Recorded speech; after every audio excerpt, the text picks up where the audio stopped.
ہم نے انسان کو محنت اور مشقت ہی میں پیدا کیا.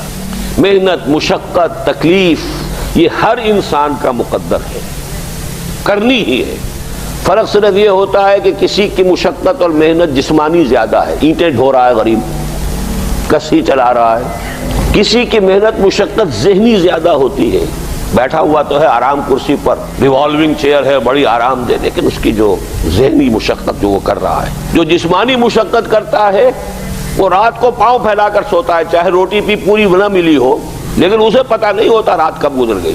اور یہ دوسرے جو ہوتے ہیں انہیں رات کو بھی نیند نہیں آتی، مخملی گدیروں پر بھی نہیں آتی. انہیں ضرورت ہوتی ہے ہپنوٹکس کی بھی، سیڈیٹیوز کی بھی، ٹرینکولائزرز کی بھی، یہ ساری چیزیں وہاں چلتی ہیں، اس لیے کہ ان کی جو کوفت ہے وہ کسی اور قسم کی. لیکن بچا ہوا کوئی نہیں ہے. محنت، مشقت، قرآن نے اتنی قسمیں کھا کر اللہ نے کہا ہے. ہم نے انسان کو، یہاں کسی انسان کی تخصیص نہیں ہے. محنت، مشقت، اور اس محنت مشقت کے ساتھ اس میں غالب نے ایک اور رنگ داخل کیا ہے، اس کے ساتھ غم بھی. مثلا حیوان اور انسان میں کیا فرق ہے؟ بیل ہے، کولو چلا رہا ہے، مشقت تو وہ بھی کر رہا ہے. بار برداری کا اونٹ ہے، بوجھ ڈھو رہا ہے ادھر سے ادھر تک، محنت تو وہ بھی کر رہا ہے. انسان محنت بھی کرتا ہے، مزید اس کو رنج اور غم جو سابقہ اس کو پیش آتا ہے. بیل کو پتہ بھی نہیں ہوگا میری کو اولاد بھی ہے، نسل بھی ہے، وہ کوئی بیمار ہے، کس حال میں ہے. گائے کو بھی اپنے بچے کی خبر ہوگی، وہ چھوٹا سا جب ہے دودھ پیتا ہے، اس کے بعد اسے کیا پتا وہ کہاں گیا کہاں نہیں ہے. انسان کو جو تکلیفیں جھیلنی پڑتی ہیں، پھر جو غم جھیلنے پڑتے، وہ حیوان کے لیے نہیں ہے، یہ انسان کے لیے. اسی لیے کہا غالب نے کہ قید حیات و بند غم اصل میں دونوں ایک ہیں. موت سے پہلے آدمی غم سے نجات پائے کیوں؟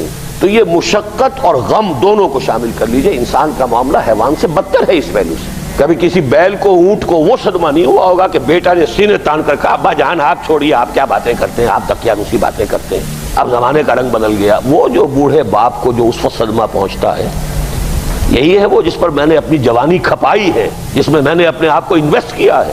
آج یہ میرے سامنے کھڑا ہو کر کیا کہہ رہا ہے. اور یہ تو میں نے بڑی ہلکی مثال دی ہے.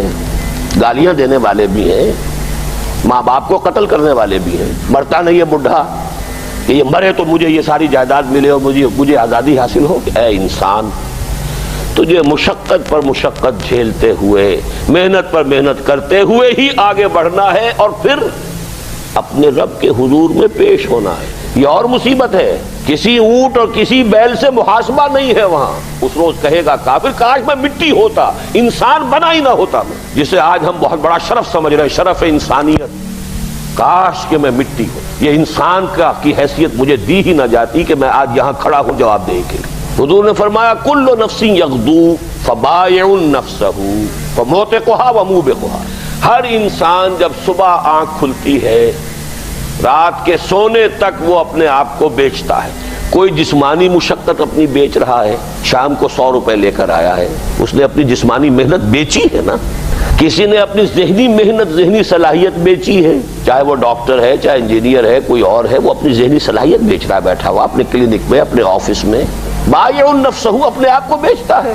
یہ بیچنا تو ہر ایک کا ہے، ہر شخص بیچ رہا ہے اپنے آپ کو. کوئی بدبخت وہ ہے جو یہ ساری مشقت جھیل کر بھی رات کو جہنم لے کر آیا ہے. کر مشقت بھی جھیلی اور لے کر بھی آیا آگ کے انگارے، اس لیے کہ حرام کاروبار کیا. کوئی وہ ہے جو اس مشقت کے بعد اپنے نفس کو جہنم کی آگ سے چھٹکارا دے کر آتا ہے. بیچا، جائز جگہ بیچا، جائز طریقے سے بیچا. بیچا اس نے بھی، محنت اس نے بھی کی، مشقت اس نے بھی کی، لیکن اس نے اپنی مشقت کے نتیجے میں اپنے آپ کو برباد کر لیا. تو جب آزمائش میں کوئی پڑے گا تو پتہ چلے گا نا کہ کھرا ہے یا کھوٹا ہے. آزمائش میں نہیں آیا، امتحان میں نہیں آیا، کوئی تکلیف آئی نہیں، تو وہ کھرے اور کھوٹے گڑبڑ رہیں گے، ملے جلے رہیں گے. دودھ کا دودھ اور پانی کا پانی جدا نہیں ہوگا. کیا لوگوں نے یہ سمجھا تھا کہ وہ چھوٹ جائیں گے صرف یہ کہنے پر کہ ہم ایمان لے آئے اور انہیں آزمایا نہ جائے گا؟ ہم نے تو آزمایا ہے ان سب کو جو ان سے پہلے آئے. تو یہ تو یوں سمجھیے کہ اس راستے کا ایک مستقل معاملہ ہے.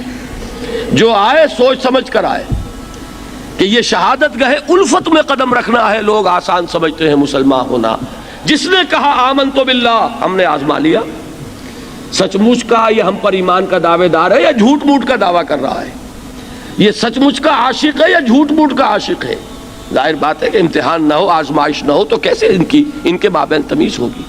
کہہ تو دیا سب نے آمنت باللہ. اب ذرا تھوڑی دیر کے لیے ہم بھی اپنے گریبانوں میں جھانکے. ہم بھی کہتے ہیں نا اللہ کا ہمارا ایمان ہے اللہ پر، آخرت پر، رسول پر، رسول کا عشق کا بھی دعویٰ ہے، اور جب نعتیں ہم سنتے ہیں تو بڑے جھومتے ہیں، لیکن یہ کہ واقعتاً آدمی جھانکے اپنے قلب کی گہرائیوں میں کہ یہ ہم کتنے کچھ سچے ہیں اپنے اس دعویٰ ایمان۔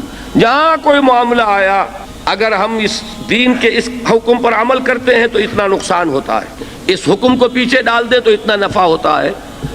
سچ بتائیے کہ ہم میں سے اکثریت کا فیصلہ کس بات کی طرف جائے گا؟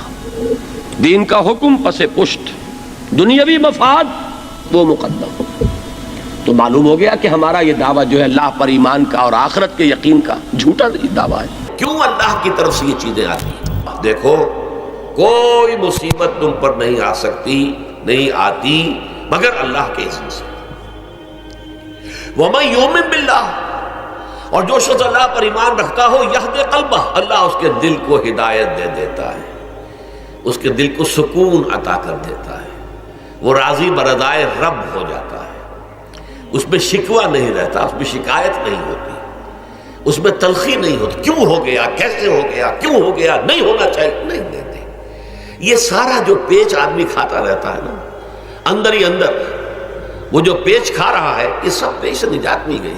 پہلی بات یہ کہ یہ اللہ کی طرف سے آزمائش کے طور پر آتی ہے۔ آزمائش، میرا بندہ اس پر صبر کرتا ہے یا نہیں، یا میرے خلاف بکواس کرنے پر آمادہ ہو جاتا ہے۔ اللہ تو ایسا ہے، اللہ نے تو ہم پر کبھی کرم کیا ہی نہیں ہے، اللہ تو ظالم، معاذ اللہ معاذ اللہ معاذ اللہ۔ کہیں ایسا تو نہیں، میرا بندہ جو ہے تکلیف کو جھیلتا ہے میری وجہ سے، یہ سمجھ کے کہ اللہ کی طرف سے آئی۔ یہ سب جو ہے یہ بہت بڑی کامیابی ہے اگر انسان کو حاصل ہو جائے۔ اور اس صبر کے نتیجے میں دو اور باتیں پیدا ہوتی ہیں۔ یہ مضامین علیحدہ علیحدہ دروس کے اندر آتے رہے ہیں، لیکن آج ایک نئے عنوان کے تحت جمع ہو کر آ رہے ہیں۔ پہلی بات یہ ہوتی ہے کہ یہ امتحان کا نتیجہ کیا نکلتا ہے کہ آپ نے ایک امتحان پاس کیا تو آپ کے اگلے درجے میں ترقی ہو جاتی ہے۔ 5ویں کا امتحان پاس کر لیا نا تو 6ٹھی میں جائیں گے، اب 6ٹھی کا امتحان پاس کریں گے تو 7ویں میں جائیں گے، 7ویں کا پاس کریں گے تو 8ویں میں۔ درجہ بدرجہ انسان کی دینی، ایمانی اور روحانی ترقی کا ذریعہ یہ آزمائش میں ہے۔ جتنا اس میں صبر ہوگا، جتنا اس میں تسلیم و رضا جو ہے آپ حاصل کرتے جائیں گے تو آپ کے درجے بلند ہوتے چلے جائیں گے۔ آپ کا امتحان کڑے سے کڑا آئے گا، بڑے سے بڑا آئے گا، مشکل سے مشکل تر آئے گا۔ ایک وقت میں ایم اے کا امتحان بھی آپ کو دینا ہوگا، ایک وقت میں ہو سکتا ہے پی ایچ ڈی کے لیے تھیسس آپ لکھیں، پھر اس کے اوپر جو ہے ٹیم بیٹھی ہوئی اور آپ سے وہ بحث کرے، جرا کرے آپ سے، وہ بھی کرنا ہوگا۔ لیکن یہ کہ اگر پرائمری ہی میں فیل ہو گئے تو اس کا سوال ہی پیدا نہیں ہوتا کہ کبھی آپ ایم اے کا یا پی ایچ ڈی کا تھیسس بھی لکھیں۔ اور اسی کو دوسرے انداز میں کہا گیا ہے قرآن مجید میں، وَلِيُبْلِيَ الْمُؤْمِنِينَ مِنْهُ بَلَاءً حَسَنًا۔ اصل میں ابلا کہتے ہیں، بلا یبلو جو ہے عربی زبان میں آتا ہے آزمانا۔ خلق الموت والحیات لیبلوکم ایکم احسن عملا، یہی معنی ابتلا کے میں، ابتلا یبتلی آزمانا۔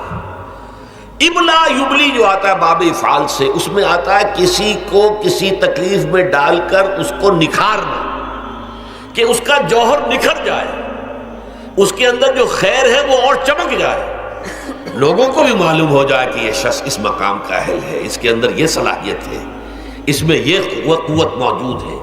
تو یہ گویا کہ اہل ایمان کی صلاحیتوں کو نکھارنے کے لیے اور ان کے درجات کی ترقی کے لیے بھی اللہ تعالیٰ دنیا کے اندر یہ مصیبتیں اور امتحانات جو ہیں آزمائش کے حوالے سے افراد پر بھی اجتماعی طور پر بھی لاتا ہے۔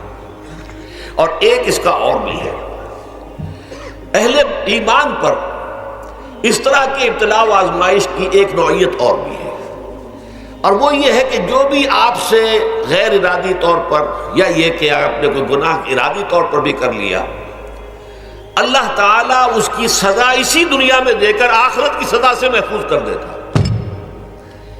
گویا کہ اس سے بڑا خیر کیا ہوگا؟ یہاں کی سزا کیا ہے؟ جھیل لیا آپ نے، بخار آ گیا، ٹانگ ٹوٹ گئی، چلیے 3 مہینے آپ بستر پر پڑے رہے نا، اور کیا ہوا؟ کچھ نہیں۔ لیکن یہ کہ آخرت کی سزا ملتی ہے بہت عظیم ہوتی ہے، لہذا کفارہ بناتا ہے اللہ تعالیٰ گناہ، ان جو بھی گناہ ہو گئے ہیں، غلطیاں ہو گئی ہیں، ان کا کفارہ اللہ تعالیٰ بندہ مومن کے لیے، حضور کی ایک حدیث ہے، اس کا متن مجھے اس وقت یاد نہیں ہے، کہ مومن کا معاملہ عجیب ہے، اسے کوئی تکلیف پہنچتی ہے صبر کرتا ہے، وہ اس کے گناہوں کا کفارہ بن جاتا ہے، اور اگر کوئی خوبی ملتی ہے تو اللہ تعالیٰ کا شکر ادا کرتا ہے، اس کے درجات بلند ہو جاتے ہیں۔ تو یہ معاملہ جو ہے اللہ تعالیٰ کی طرف سے بندہ مومن کے حق میں خیر، کہ در حقیقت اس کے ان گناہوں کی پاداش کہ جو اس نے یہاں کر لیے ہیں یہی دنیا میں دے کر دھو دیا جائے، پاک کر دیا جائے۔ جیسے آپ کو معلوم ہے دھوبی جو ہے کپڑے کو بھٹی میں چڑھاتا ہے، گرم پانی میں ڈالتا ہے، نہیں ڈالتا، تاکہ اس کا میل نکلے، اس کے آگے پٹکتا بھی ہے ذرا اس کو تاکہ وہ میل اچھی طرح چھٹ جائے اس سے۔ اسی طرح اگر دنیا میں ہمارے میل چھٹ جائیں، دنیا میں اگر ہمارے گناہ دھل جائیں تو یہ بڑے نفع کا سودا ہے، بڑے نفع کا سودا ہے، بڑے نفع کا سودا ہے۔ اس اعتبار سے آپ غور کیجئے کہ اگر یہ حقائق ہمارے سامنے رہے تو کیا کوئی تکلیف دنیا کی ہمیں بھاری محسوس ہوگی؟